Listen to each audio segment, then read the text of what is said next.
Konkan Samachar news चॅनलमध्ये स्वागत आहे। हातखंबा ते रत्नागिरी मार्गावर शेडशी येथे भीषण अपघात घडला। भरधाव येणाऱ्या डंपरने समोर असलेल्या दुचाकीला जोरदार धडक दिली। या अपघातात दुचाकीवर असलेल्या जाकादेवी येथील पांचाळ कुटुंबापैकी महिला डंपरखाली चिरडून ठार झाली। अपघातानंतर डंपर महामार्गावरून थेट 10 फूट खाली कोसळला। त्याखालीच ही महिला सापडून ठार झाली। या अपघातापूर्वी काही वेळा अगोदर याच ठिकाणी रिक्षाचा देखील अपघात झाला होता। Konkan Samachar news channel, Jamaluddin Bandarkar.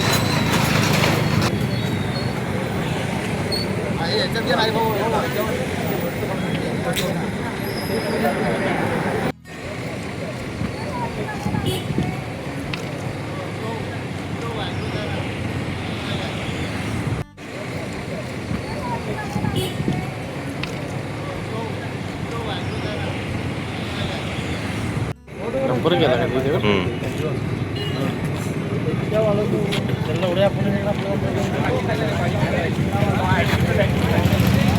जलद गतीने बातम्या पाहण्यासाठी कोकण समाचार न्यूज चॅनलला सबस्क्राईब करा।